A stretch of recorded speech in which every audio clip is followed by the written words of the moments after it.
안녕하십니까. 네, 안녕하세요. 오늘 시험이 있어가지고 강의실이 옮겨진 것 같습니다. 양해해 주시고요. 예, 오늘은 7편 미시경제학의 이제 마지막이죠. 남아있는 두 주제는 그 평가안지를 좀 보십시다. 일반 균형 이론하고 후생 경제학이라고 하고요. 그 다음에 이제 시장 실패. 이 두 가지 주제인데, 자, 우리 또 공부한 거 흐름을 보면은, 우리가 지금까지 미시경제학에서 쭉 한 거 보면은 수요 공급, 생산물에 대한 얘기였죠. 그 다음에 이제 어제 요소시장에 대해서 공부를 했습니다. 자, 그럼 이제 남아있는 주제는 뭐냐면, 지금 저기서 보여지듯이 소득 분배와 그 다음에 자원 배분이 모두 시장에서 이루어지게 된단 말이에요. 자, 그랬을 때 이게 마지막 주제인데, 이제 이러한 경제 메커니즘에 대한 평가요. 그러니까 우리가 앞에서부터 처음 쭉 했던 얘기가 어떤 경제 체제이든지 그 자원 배분의 효율성하고 소득 분배 공평성, 이 두 가지를 동시에 달성할 수 있으면 좋겠는데, 자본주의는 원천적으로 공평성을 달성할 수 없는 경제 체제다. 솔직히 깨놓고 얘기해보면, 그렇죠? 능력과 노력에 따라서 분배 불공평을 전제하고 있는 경제 체제란 말이에요. 그렇다고 하고, 두 가지를 다 이룰 수 있으면 좋겠는데, 그 중에서도 이제 공평성 그런 문제가 원천적으로 갖고 있는 거니까, 결국은 자원 배분의 이제 효율성 문제, 여기 맞추는 거죠. 그러니까, 과연 저러한 시장적 배분이 효율적이냐 하는 것을 이론적으로 평가해보자 하는 얘기죠. 그래서 이제 결론은 보면은, 후생경제학의 결론은 모든 시장이 완전 경쟁이면 더할 나위 없이 효율적인 경제체제가 된다 하는 것이 이제 결론이 되겠습니다. 이것을 이론적으로 규명하는 거니까, 우리가 미시경제학 중에서도 아주 이론적인 그런 측면이 강하죠. 대단히 어려운 주제입니다. 원론 수준에서 이제 간단히 우리가 살펴보는 것이고, 그래서 이런 결론이 있어 파레토 최적이라고 합니다. 아주 효율적이다 하는 평가가 이제 이루어지게 되는데, 이제 마지막 남는 주제는 시장 실패입니다.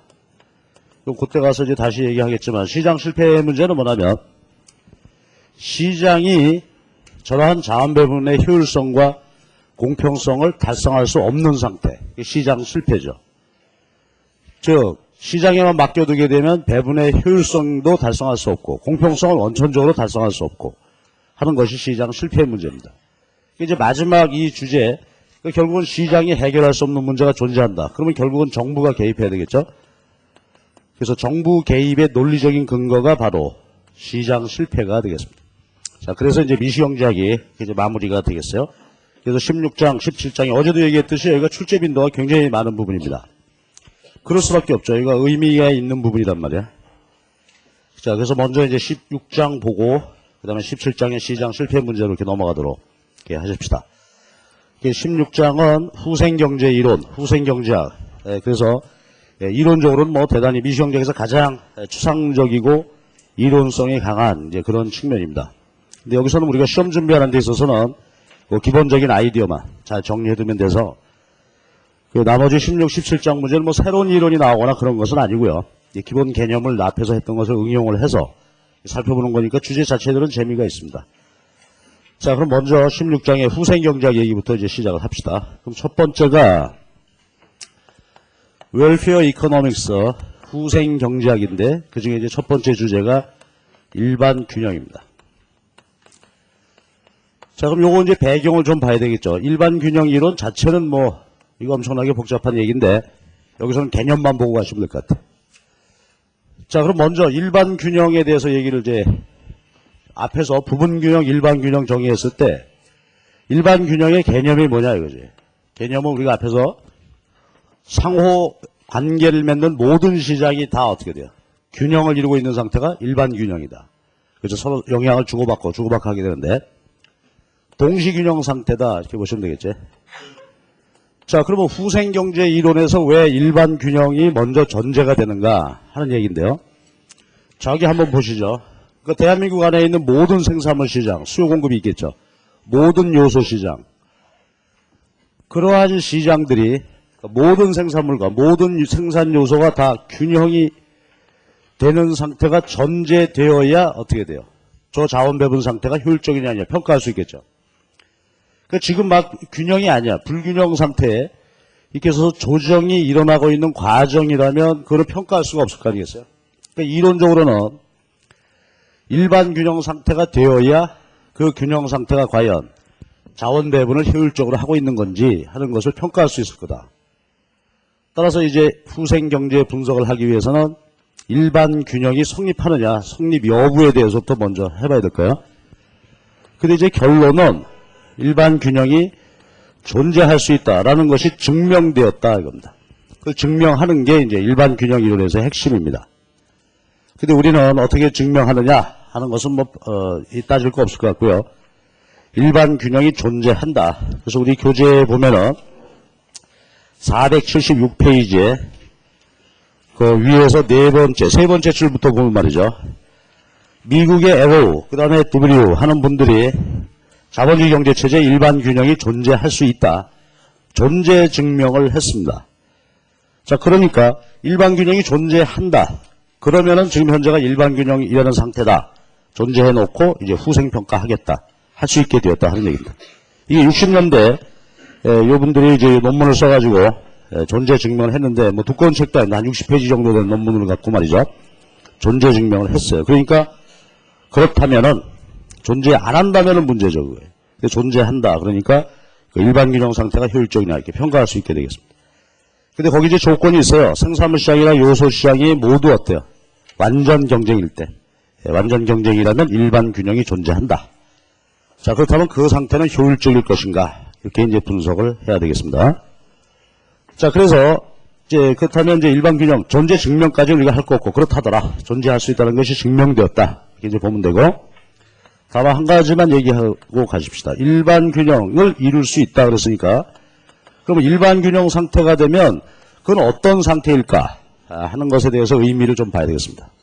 자, 무슨 얘기냐면 생산물 시장부터 먼저 얘기해 줍시다. 자, 수요는 어떻게 도출됐죠? 수요는 개별 소비자들의 수요 곡선 수평 합이지. 근데 개별 소비자들의 소비는 어떻게 결정이 됐냐? 효용 극대화죠. 그러니까 효용 극대화에 의해서 수요 곡선 도출됐어. 공급 곡선은요. 기업의 이윤 극대화지. 그럼 이제 의미를 해석해 보자고. 균형이 존재한다. 지금 현재가 균형이다. 그럼 그것의 의미가 뭐겠어요? 교차점, 수요 공급 곡선 상에서 지금 현재 경제 활동이 일어나고 있는 거니까 이 시장에 참가하고 있는 생산자, 소비자는 모두 어때요? 자기가 원하는 거를 극대화하고 있는 거죠. 그 다음에 요소 시장도 어떻습니까? 요소 시장도 보면 팩터, 디맨드, 서플라이인데 요소를 수요하는 것은 기업이란 말이에요. 기업은 역시 여기서도 어제 봤듯이 이윤 극대화예요. 그렇죠? 요소 공급은 소비자, 가게들이죠. 이 사람들 공급에 있어서도 효용 극대화. 그럼 이것도 뭐예요? 요소 공급 측면에 있어서도 지가 원하는 것을 극대화하고 있는 거예요. 그러니까 경제가 일반 균형 상태에 도달했다면 모든 사람들이 어때? 이 시장에 참가하고 있는 모든 사람들이 다 만족하는 거죠. 자신이 원하는 것을 극대화하고 있는 거예요. 자, 이것이 이제 일반 균형 상태의 의미가 되겠습니다. 뭐, 요 정도만 하십시다. 자, 그러면은 이제 시장이 일반 균형 상태에 도달한다. 지금 현재 그런 상태다. 그렇다면은 이제 후생 경제학에, 그렇죠? 이게 효율성 평가를 해볼 수 있겠죠. 자, 그리고 다시 한번 얘기지만 공평성은 어때요? 여기서는 공평성은 전혀 고려하지 않는 거예요. 그렇죠? 효율성만 놓고 효율적이냐 아니냐. 자본주의가 이건 우리가 근본적으로 뭐 인정하고 들어가는 체제다 이거지. 자기의 개인적인 노력을 통해서 소득을 많이 가져라. 그 다음에 이제 자원배분의 효율성이 이제 관심이 되겠습니다. 그러면 이 자원배분의 효율성에 대해서 이제 평가하는 이론 논리 체계가 후생경제학인데 그 후생경제학에서의 기본 개념, 이탈리아의 경제학자 파레토라는 분이 있는데 그 파레토가 세운 개념입니다. 그 파레토 옵티멀, 파레토 최저입니다. 영어로는 또 파레토 efficiency, 파레토 효율. 요것이 이제 기본 개념이 되겠어요. 그래서 이 파레토 최적이라는 이제 개념을 가지고 이 자원배분의 효율성을 분석을 하겠습니다. 자, 우리 교재하고 말이죠. 또 역시 순서가 조금 다를 수 있는데 노트 필기를 좀 잘 해주시기 바랍니다. 그러면 요거 후생평가, 파레토 최적 이 개념 봐야 되는데 먼저 이제 기초 개념부터 좀 정리를 하고 가십시다.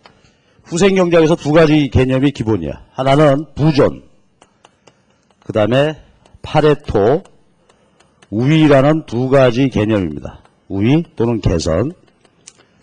자, 먼저 부존은 제약입니다. 우리가 흔히 이제 그러죠. 부존자원. 그잖아. 우리 사회에 존재하는 부존자원. 그렇게 말하면 지금 현재 있는 거야. 그러니까 이 말은 뭐냐면 있는 걸 가지고 효율적으로 사용하자는 얘기가 되죠. 없는 얘기 할 필요가 없다. 이거지. 뭐 포항 아파트에서 석유가 펑펑 났으면 얼마나 좋을까. 광활한 만주벌판, 우리 땅인데 뭐 이거 생각할 필요 없다 이거지. 지금 중국은 고구려사를 아예 없애버린다며. 고구려가 다 지네 역사야. 지네 거지 이게 딴 민족이 아니다. 이렇게 본다는 거지.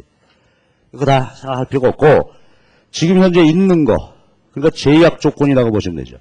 있는 것을 어떻게 효율적으로 사용할 것인가 하는 이제 문제가 되겠어요. 자, 그럼 그때 이제 효율성 평가를 위한 기본 개념이 파레토 우위 또는 파레토 개선이라는 개념입니다. 반대 있겠죠. 파레토 열위, 파레토 악화. 이건 좋아지는 거고 반대이고 그렇습니다. 그럼 이제 파레토 우위 요거부터 잘 이해해야 되는데 한번 메모 한번 해주시죠. 받아 적으십시오. 파레토 우위는 뭐냐? 한 배분이 어떤 배분 상태가 그 말이겠죠. 한 배분, 예를 들어서 A가 다른 배분에 비하여 다른 배분 상태 B라고 합시다. 그런 상태를 비하여 누구의 후생도 감소시키지 않고 적어도 한 사람만이라도 효용을 증대시킬 수 있으면 그 배분을 파레토 우위라고 한다. 한 배분이 다른 배분에 비해서 누구의 후생도 감소시키지 않고 적어도 한 사람만이라도 효용을 늘릴 수 있으면 또 효용이 크면 그 배분을 다른 배분에 비해서 파레토 우위라고 한다. 다 썼어요? 그리고 그렇게 변화가 일어났다. 그러면 파레토 개선되었다. 이렇게 이제 표현한다 이거지.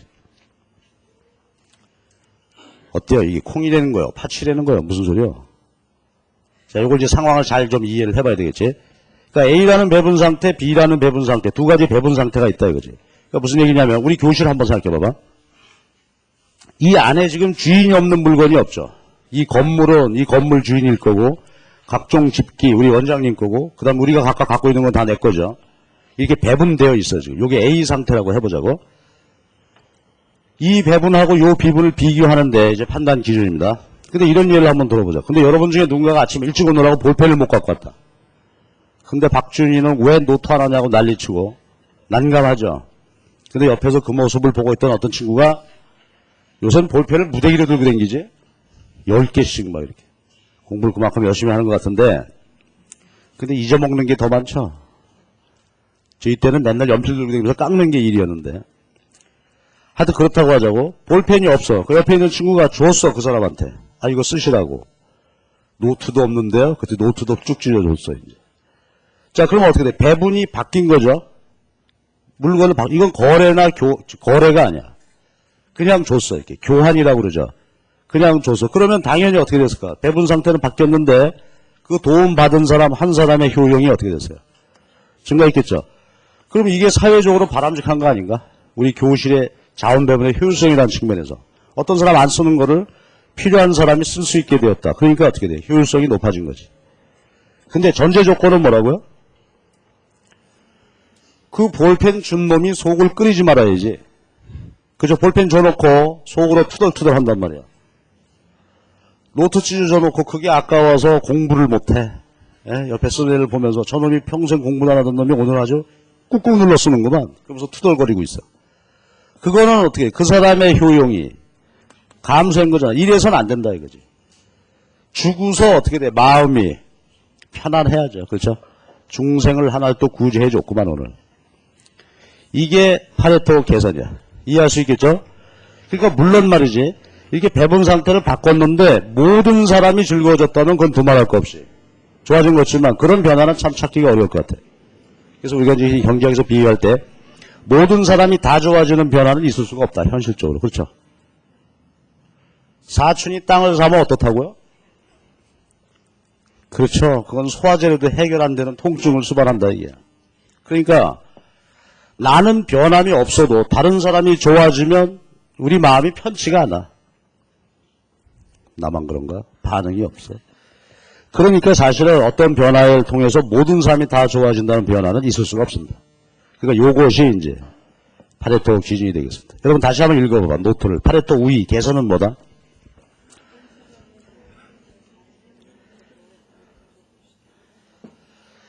예, 그러면 됐죠. 그것이 이제 파레토 우위야. 그렇다면 우리가 이제 앞으로 분석해야 될 것은 뭘까? 파레토 우위인 것 중에 우위인 배분을 계속 찾아가서 최종적으로 파레토 개선됐다. 그러면 그게 뭐겠어요? 우리 사회가 최적으로 배분된 상태가 되겠지. 가장 효율적인 상태가 될 거다고요. 아주 추상적인 개념이요.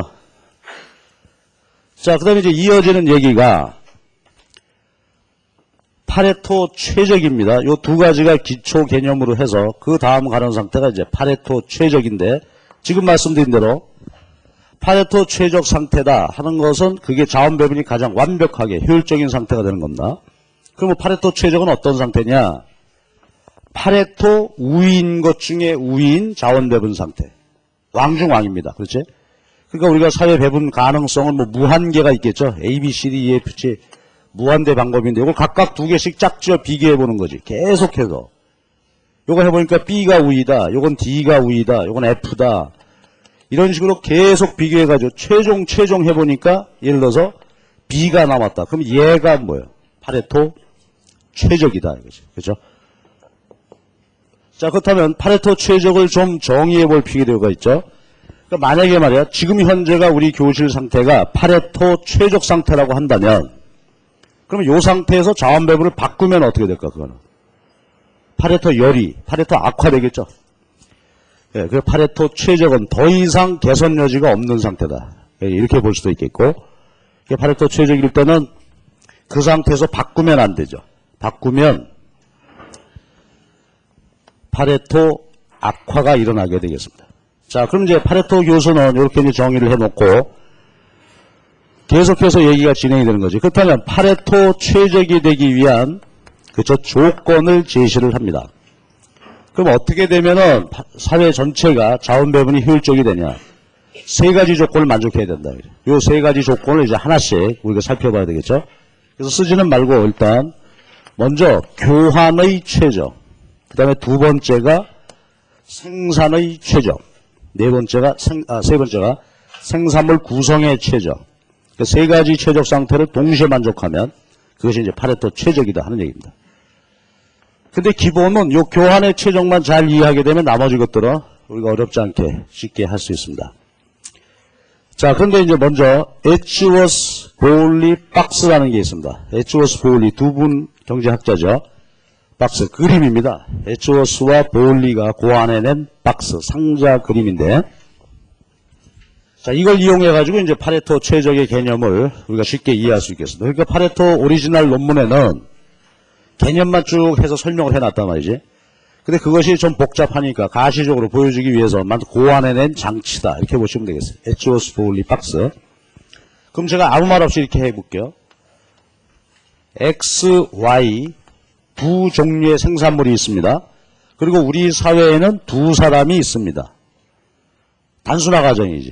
이건 금방 쉽게 확정할 수 있으니까 우리 사회에 존재하는 생산물은 두 가지 종류고 사람은 두 사람이다.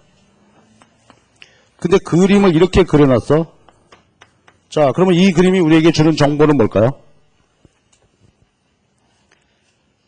그렇죠. 두 사람이 X, Y를 지금 나누어 갖고 있다 이거지. 주인 없는 건 없어. 자, 그런 상태인데 두 사람 A, B의 X, Y축 그림을 저렇게 방향을 바꿔서 갖다 끼워놨단 말이야. 그러니까 여러분, 가로, 세로 길이가 나타내는 것은 뭘까? 여기서 여기 길이가 예를 들어서 100이다. 또 여기서 여기 길이가 예를 들어서 80이다. 그러면 100이나 80은 뭘 의미하겠습니까? 자, 우선 100은 뭐나? 부존이죠. X제, 지금 현재 존재량이지. Y는 80은 역시 부존이죠. 지금 현재 존재하는 Y제량. XY 생산물이 우리 사회에 지금 100개, 80개가 존재한다. 그걸 A, B 두 사람이 나눠 갖고 있는 상태다. 이런 얘기죠. 그래서 이 그림이 에초스 보올리 박스고 가로, 세로 길이가 바로 나타내는 게 뭐예요? 총부존이죠. 지금 현재 총부존량. 그리고 여기다가 점 하나를 꽉 찍어보자고. 점. 그럼 이 점은 뭘 나타낼까? 그렇죠. 이렇게 이제 좌표를 그려가지고서 수치를 살펴보면 이게 예를 들어서 70개고 요거 예를 들어서 30개다. 해석해 주시죠. X 100개 중에서 A가 어떻게 하고 있다고? 70개. Y 80개 중에서 30개를 누가? A가 갖고 있는 거지. 우리 관행 표현에 있어서. 그렇다면 말이죠. 이 나머지는 뭐가 될까? 여러분 한번 답해 주세요. 이 선분 길이는 얼마가 되죠? 100에서 70개 뺐으니까 30개지. 이 30개는 뭡니까? B가 가지고 있는 거. 이 선분 길이 50개는 B가 가지고 있는 Y제 수량이죠. 그래. 그럼 이 그림이 에초스 보올리 박스인데 가로 세로 길이하고 한 점 딱 그려놓으면 이게 지금 현재 뭐예요? 우리나라의 지압 조건이지. 그런 상태에서 이걸 우리가 초기 부존이라고 그래. Initial Endowment. 지금 현재 배분 상태를 말합니다. 자, 그러면은 지금 현재 제약이고 지금 현재 상황이요. 그러면 이제 우리가 알고 싶은 것은 뭐냐면 이게 과연 바람직한 배분이냐 하는 거죠. 자, 여기서 바람직하다는 것은 공평한 문제가 아니고 효율적인 문제다. 공평성은 아니야. 효율적이냐. 이 상태가 이러한 초기 배분 상태가 효율적이냐. 그것이 알고 싶다. 이거. 그것이 알고 싶다. 그런 게 왜 알고 싶습니까? 당초에 정말 끝냈으면 좋겠는데. 근데 경제학자라고 하는 사람들이 세상에 불필요한 일을 그렇게 많이 생각한다고 비난 많이 받죠. 그러나 알고 싶다 이거를. 알고 싶다 했는데 어떻게 해? 이게 효율적인 거냐 평가해 봐야 되겠습니다. 자, 그러면 이제 이어지는 얘기가 이거 평가하기 위한 분석 도구 이제 한 가지가 더 필요하죠. 에초스 보올리 박스는 현재 상태를 보여주고 평가하기 위한 또 하나의 분석 도구가 계약 곡선이라는 것이 있습니다. 자, 요건 뭐냐 하면 이래. 자, 여기 이제 A의 원점입니다. XY죠. 그러면 A라는 사람이 XY에 대한 선호도를 나타내는 무차별 지도가 있겠죠. 이 사람의 선호 상태를 나타내는 거. 그 다음에 B도 그렇겠지. B도 XY에 대한 선호도 심리가 어떠냐 지금. 나타내는 게 무차별 지도가 이렇게 있을 겁니다. 근데 이것도 이제 아까 저기 그림과 마찬가지로 방향을 바꾸어서 갖다 끼워봐. 그렇죠? 이쪽으로 회전해서 끼워놓고 보면 이제 에초스 보올리 박스가 되고요. 그 다음에 여기 평면에다가 B의 무차별 곡선 그릴 수 있겠죠? 무차별 지도를. B의 무차별 곡선 그려보면은 역시 원점에 볼록한 무차별 지도. 정상적인 사람을 가정하자고요. MRS 체감하는 일반적인 선호 갖는 사람들이다. 자, 됐어요. 그럼 갖다 이렇게 끼웠어. 그럼 이쪽 저쪽 서로 원점에 볼록한 무차별 지도들이 쭉 겹쳐서 그려질 텐데 근데 그 중에 가만 보면은 1대1로 접하고 있는 점들이 쭉 나오지 않겠습니까? 그렇죠?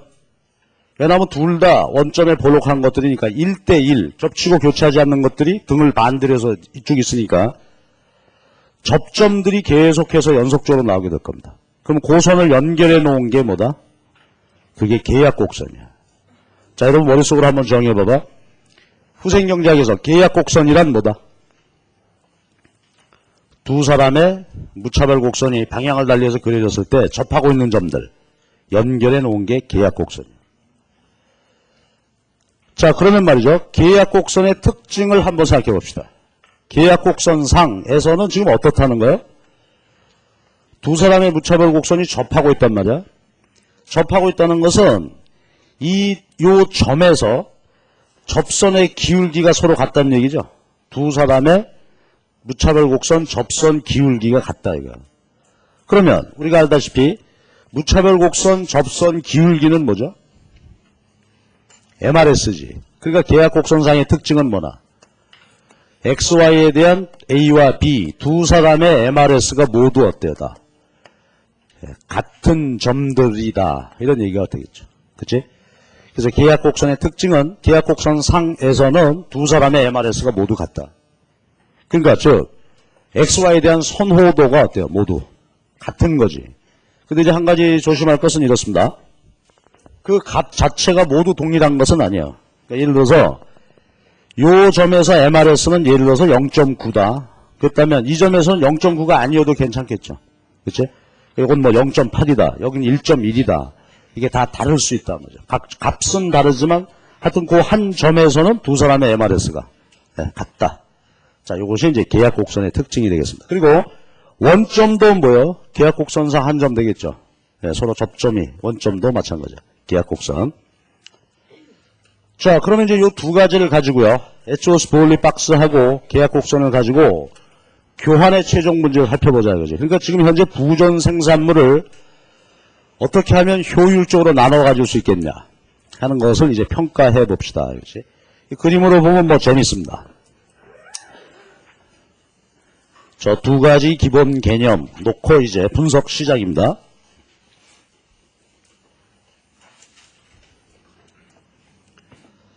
자, 그러면 에츠워스 보울리 박스를 다시 한번 그려봅시다. 큼직하게 이렇게 그려놓고 여러분도 같이 저랑 그리세요. X, Y 원점, A와 B의 원점. 그리고 지금 이제 계약 곡선이 이렇게 나왔어요. 자, 이 계약 곡선 이렇게 휘영청 그려서 대각선, 직선으로 안 그리고 그 말은 뭐라고? MRS 선상 각 점에서의 MRS 값 자체들은 다 다르다라는 것을 의미하는 거예요. 그리고 지금 현재 초기 배분 상태는 여기다. 이게 이제 가정을 해보자 이거죠. Initial Endowment. 자, 그러면 이것이 지금 현재 상태입니다. 배분 상태고 계약 곡선까지. 그럼 이제 아까 우리가 얘기했듯이 우리가 알고 싶은 것은 저러한 초기 배분이 지금 효율적이냐, 그죠? 바람직한 거냐. 여기서 효율적이라는 말은 아까 그 상황을 염두에 두면 돼. 어떤 사람은 남아돌아서 안 쓰고 있고 그냥 놀리고 있는 걸 갖고 있고 어떤 사람은 그것이 없어서 지금 쓰기 곤란하고 그런 상황을 이제 효율성이다 이거지.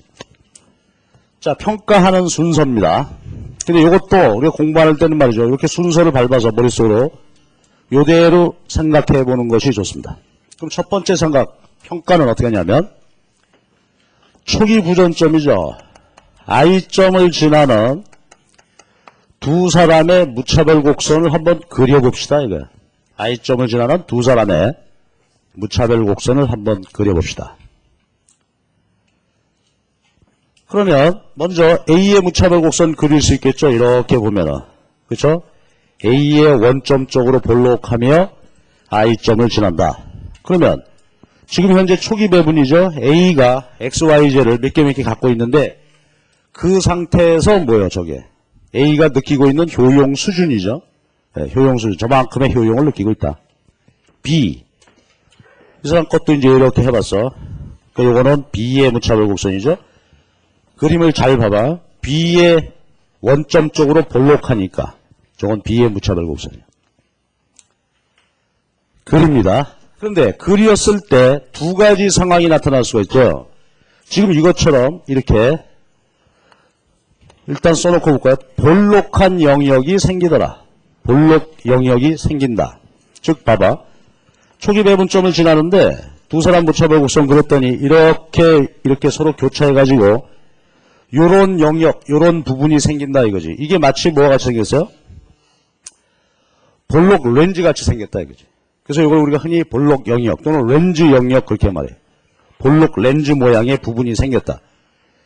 그러면 지금 현재 파레토 최적이 아니다라는 결론입니다. 지금 현재가 파레토 최적이 아니다. 그러니까 앞으로 어떻게 되는 거예요? 파레토 개선 여지가 있다 이런 얘기로 판단하면 되겠지. 여지가 있다. 자, 그런데 이제 한번 보십시다. 그런데 만약에 초기 배분점이 이런 점이나 이런 점에 있더라.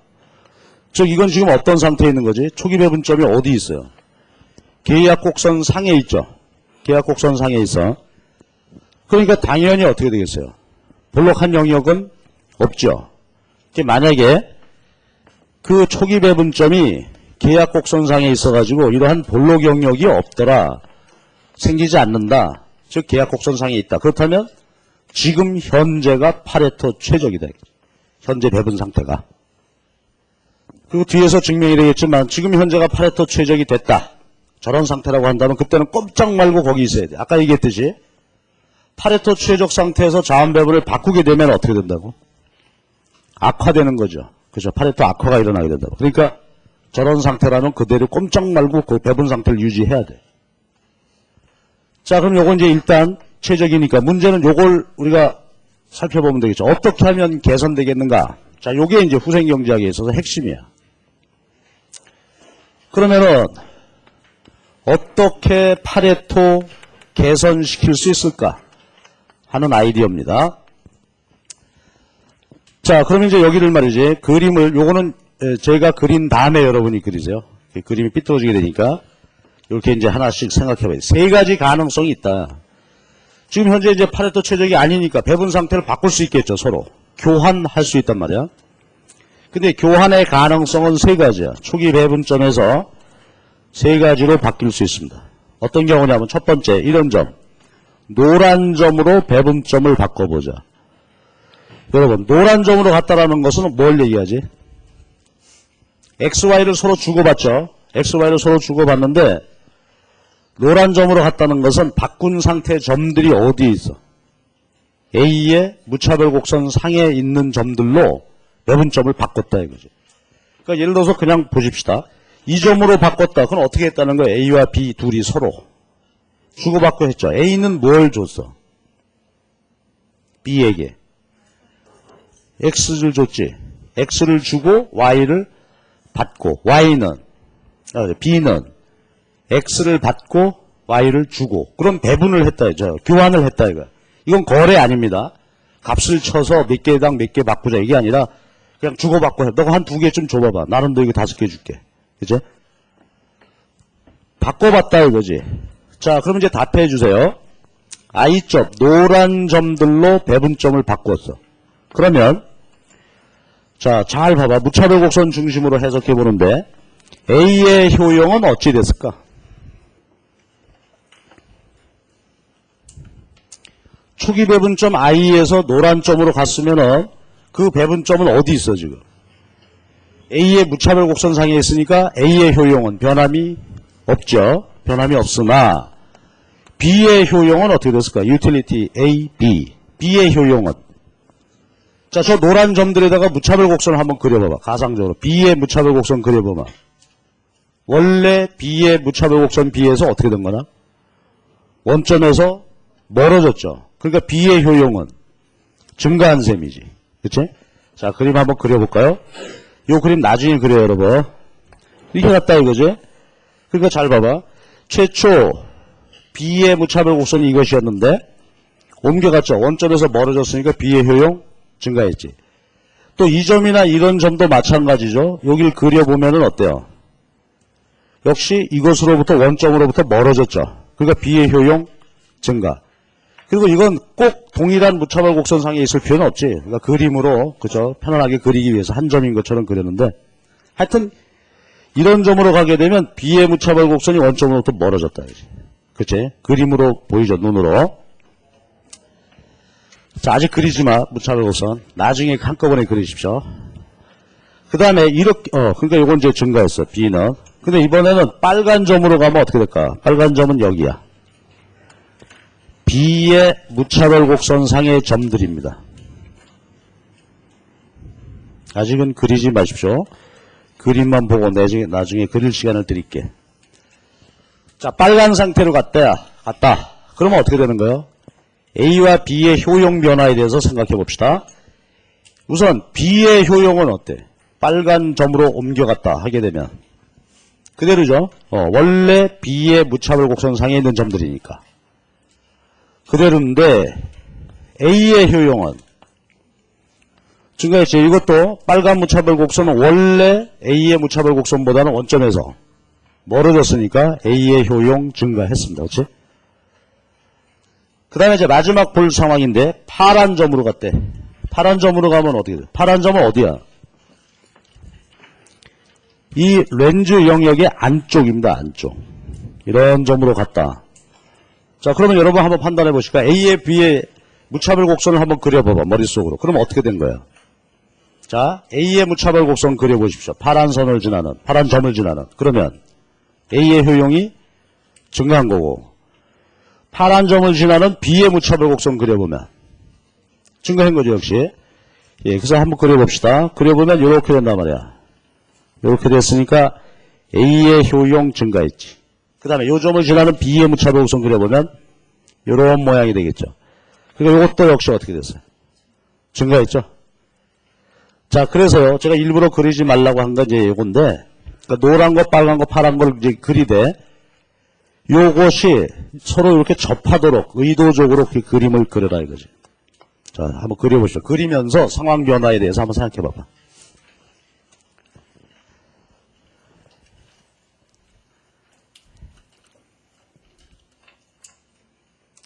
여기서는 그림이 의미가 중요한 것은 아니에요. 그림을 통해서 이제 이해를 하면 되겠는데, 그래도 그림을 한번 그려보시기 바랍니다. 그래서 머릿속으로 생각하는 거지. 어떻게 변화했구나.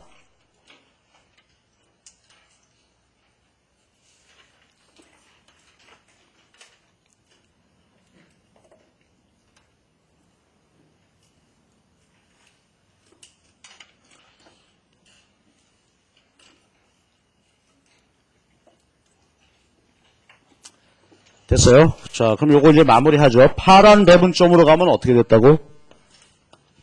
A의 효용과 B의 효용이 모두 다 증가한 셈이죠. 자, 그럼 여러분이 한번 결론 맺어봐 줄래요? 그러니까 초기 배분점에 있다가, 초기 배분점 I점인데, 거기 두 사람 무차별 곡선 그려보니까 볼록 영역이 생겼다. 그렇다면 지금 현재가 파레토 최적이 아니다. 그러면은 저렇게 노랗고 파랗고 빨간 점으로 옮겨가게 되면은 어떻게 됐어요? 결과가. 잘 봐봐. 세 가지 경우 잘 더 보면 이 경우는 둘 다 효용이 증가했으니까 파레토 개선된 거지.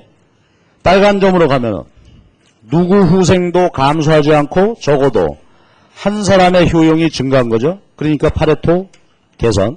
노란 점으로 가면 누구 후생 감소하지 않고 한 사람이라도 효용이 증가했단 말이야. 그치? 그러니까 저 빨갛고 파랗고 노란 점으로 가게 되면은 지금보다는 어떻게 된 거예요? 파레토 개선되었고, 저 노란, 빨간, 파란 점들은 하얀 초기 배분점에 비해서 어떻게 돼? 파레토 우위가 되는 거죠. 그죠? 파레토 우위인 배분점들이 되는 것이다. 자, 그럼 결론 하나 낼 수 있겠지? 그렇다면 초기 배분점에서 보니까 볼록 영역이 생겼다면 어떻게 하면 파레토 개선된다고? 그 볼록 영역 안쪽으로 가라, 이게. 안쪽으로. 그쵸? 안쪽으로 가라. 그럼 지금보다는 나아진 상태가 된다, 이거지. 그치? 근데 이제 한 가지 생각해 볼 점이 있네요. 이 점은 어떤 점일까? 이 점은. 저것도 볼록 영역 안쪽에 이제 속해 있는 점인데, 저 빨간 점은 어떤 점이나? I점과 무차별하죠? 그치? 원래의 A와 B의 무차별 곡선 상에 있는 점이지. 그러니까 이 점은 어떻게 돼요? 파레토 개선도 아니고 악화도 아니고 똑같은 상태가 돼버리지. 자, 그래서 이제 다시 결론은 저 빨간 점을 제외한 나머지 볼록 영역 안쪽으로 가게 되면 파레토 개선되었다. 우위가 되었다 이거지. 자, 그러면 이제 결론은 우리가 알고 싶은 상태는 파레토 최적이죠. 그럼 어떻게 해야 파레토 최적 상태가 될까? 야, 요건 이제 우리가 쉽게 마무리하는데 한번 봅시다. 우선 봅시다. 만약에 노란 점으로 갔다 이거지. 근데 노란 점으로 갔는데 이 점이나 이 점으로 배분 상태를 바꿨다고 합시다. 그럼 요 점도 또 평가할 수 있겠죠. 어떻게? 요 점을 지나는 두 사람의 무차별 곡선을 그렸어. 근데 요 점이나 이 점의 경우에는 아직도 어때요? 볼록한 영역이 존재하죠. 그러니까 또 역시 어떻게 해야 돼? 똑같은 논리로. 볼록 영역 안쪽으로 가면 되죠. 그러니까 자, 여기서 노란 점으로 갔으면 파레토 개선된 건 사실이지만 아직까지 어떻게 돼? 파레토 개선 여지가 더 남아있죠. 그러니까 계속해서 어디로 가? 안쪽으로 옮겨가야 되겠지. 파란 점도 마찬가지야. 이거보단 개선됐지만 아직 어때요?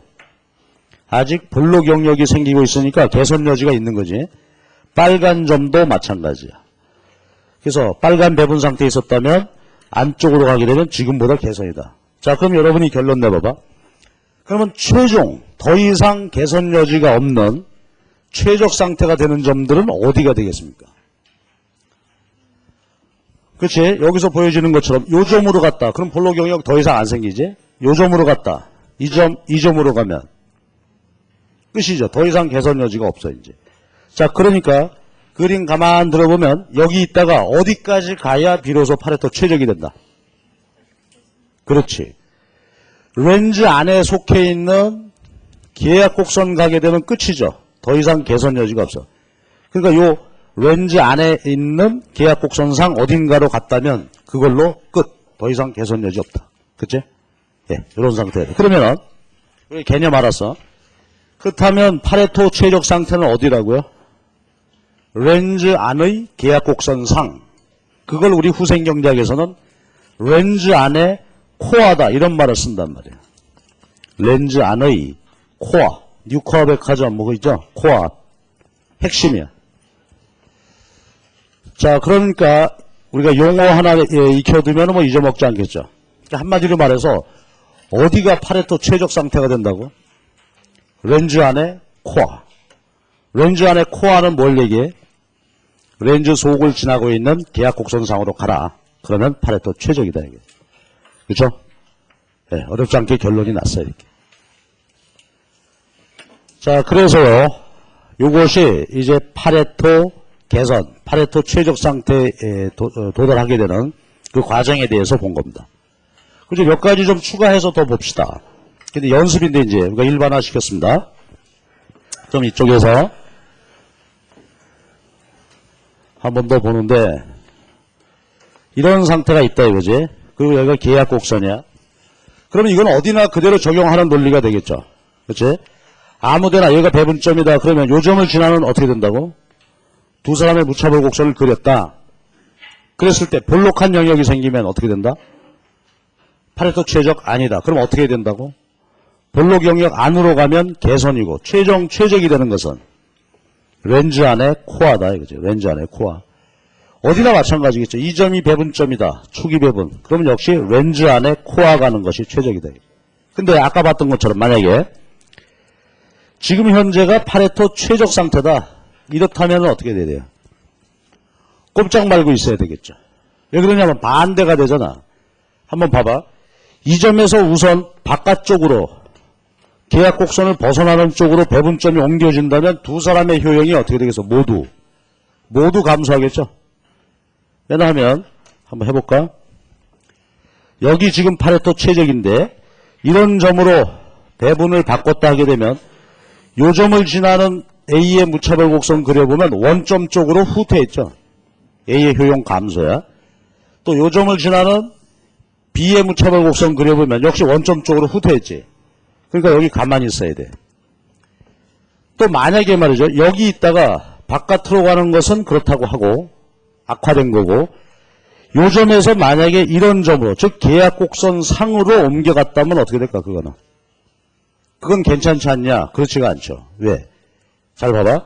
이 점에서 이 점으로 옮겨가게 되면 분명히 B의 효용은 증가했겠지만 A의 효용은 줄었을 거 아니야. 그러니까 이건 파레토 개선이 아니죠.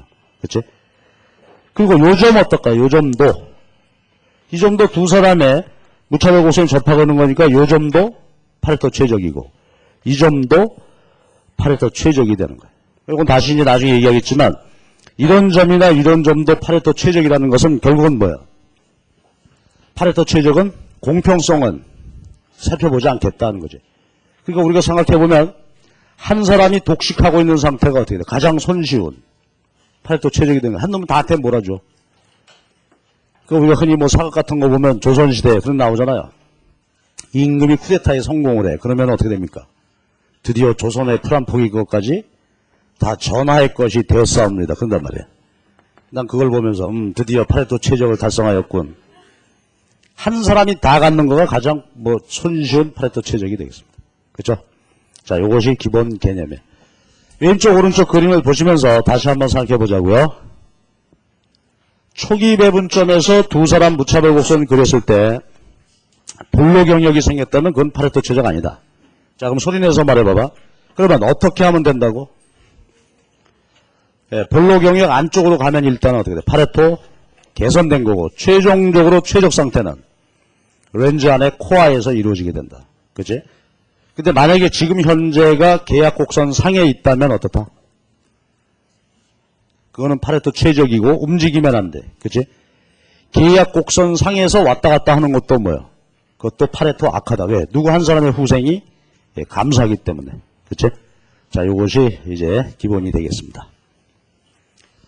그리고 요새 이 관련되는 시험 문제 그림을 통해서 나오기도 하니까 이런 거 연습 한번 더 해볼까요? 이런 경우 있어요. 지금 아까 이 그림을 다시 한번 그리죠. 여기가 지금 초기 배분 상태야. 그래서 이렇게 두 사람의 무차별 지도를 그렸습니다. 그래서 볼록한 영역이 생기면 지금 현재 파레토 최적 아니다. 그래서 이 볼록 영역 안쪽으로 가면 개선이고 코어 가면 최적이 된다. 이제 이랬는데 여기서 이제 몇 가지 한번 생각해 보십시다. 이거 간단하게 그냥 봐봐. 만약에 여기 초기 배분 상태인데 이 점에 있다가 볼록 영역이 아니라 볼록 영역 이외의 점으로 바꿨다면 어떻게 되겠냐 하는 거지. 자, 한번 답해 보십시다. 여기 있다가 말이죠. 이 점이나 이런 점이나 이런 점, 즉 이 부분이지. 요 부분으로 옮겨갔다면은 후생 변화가 어떻게 될까? 자, 천천히 답해 봐봐. 파란 점으로 옮겨갔다. 파란 영역의 점으로 배분점을 바꿨다. 제 질문. A의 효용은 그렇지. 감소했지. B의 효용은 증가했어요. 그러니까 이거 파레토 개선 아니죠. A의 효용은 감소했단 말이야. 그 다음에 이건 어떻게 됐을까? 여기도 파란 걸로 해도 되겠다. 이런 점이나 이런 점이나 이런 점으로 배분점을 바꾸었다면 이거는 A의 효용은 증가했겠으나 B의 효용이 줄었죠. 그러니까 요 뒤에 파란 부분으로 가는 거는 뭐죠?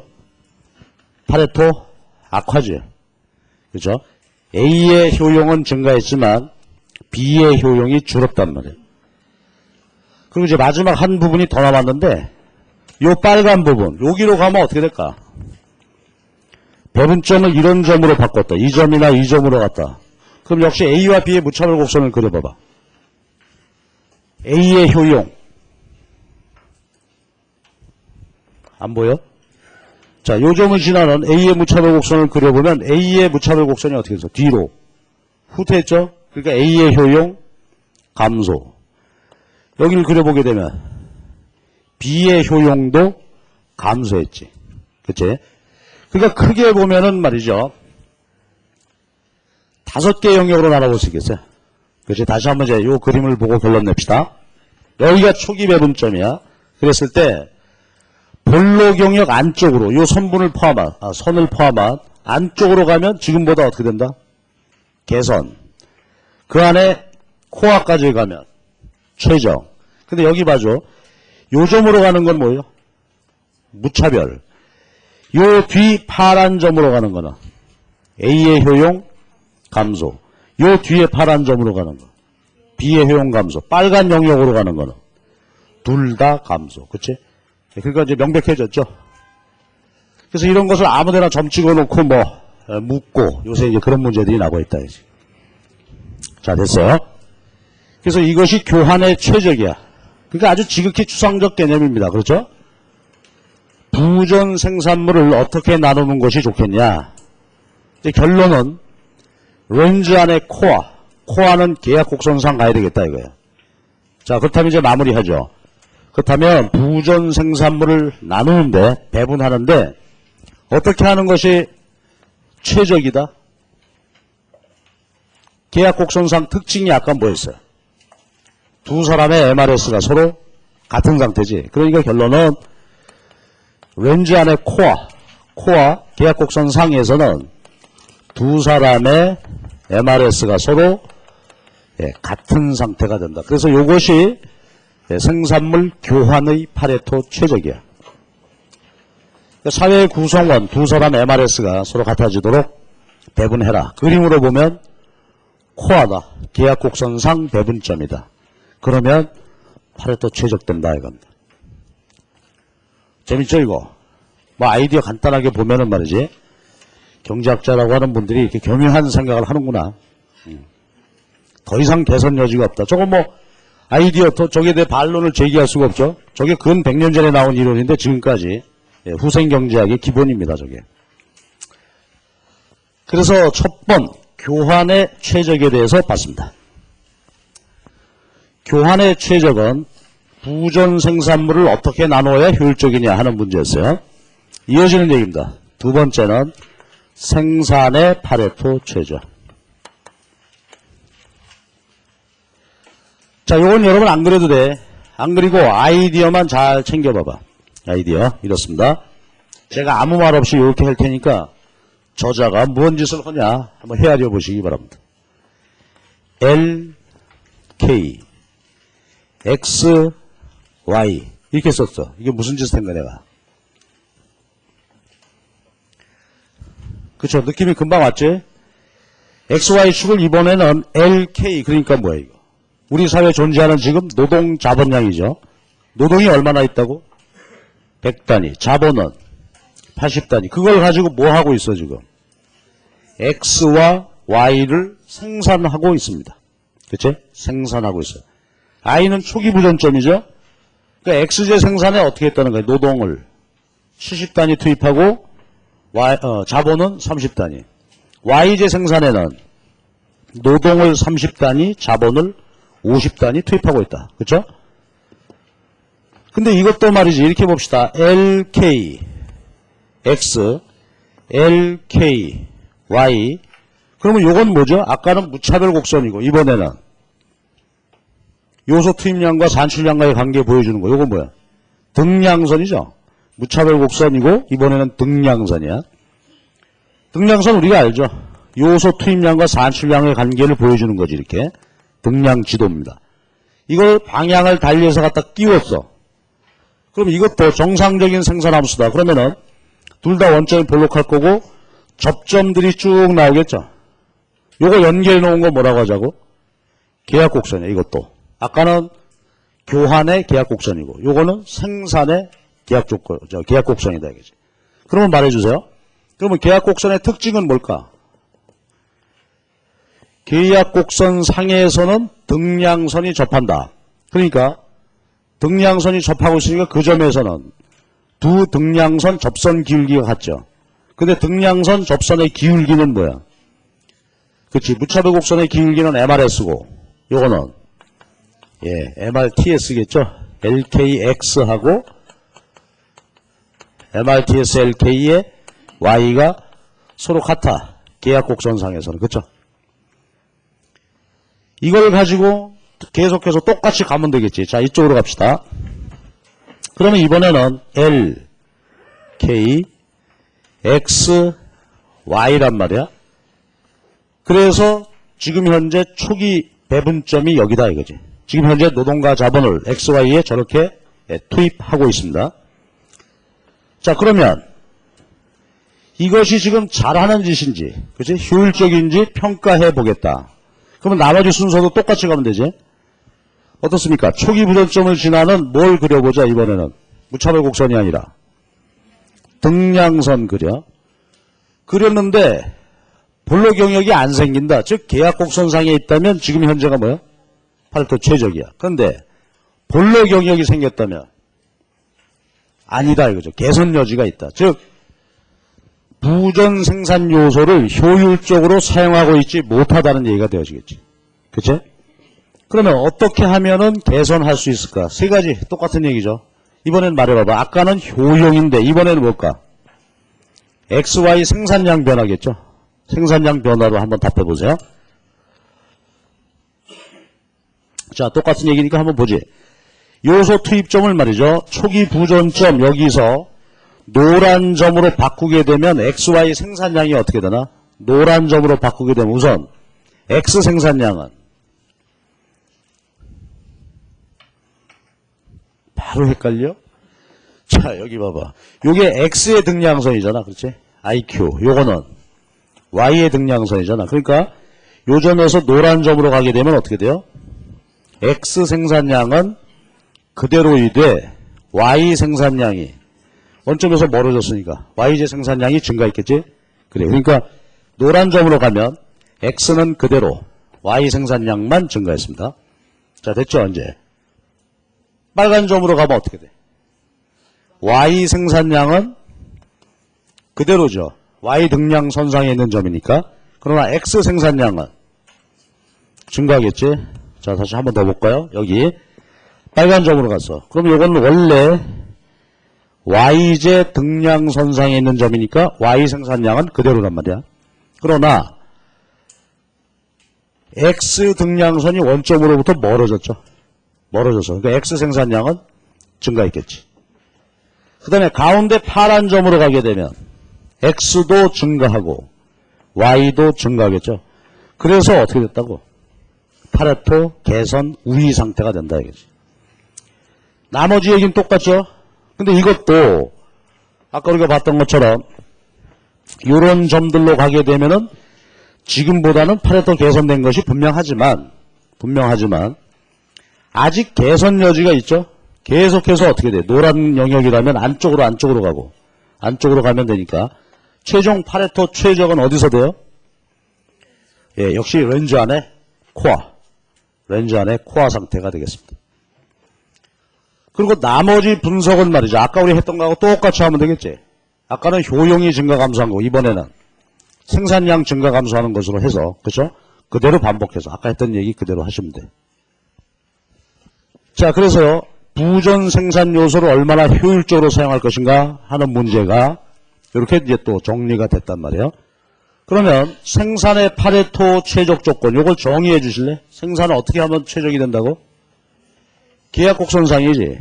그러니까 아까 요건 교환의 최적 조건인데 이번에는 생산 최적 조건은 등량선이 접하고 있으니까 그렇죠?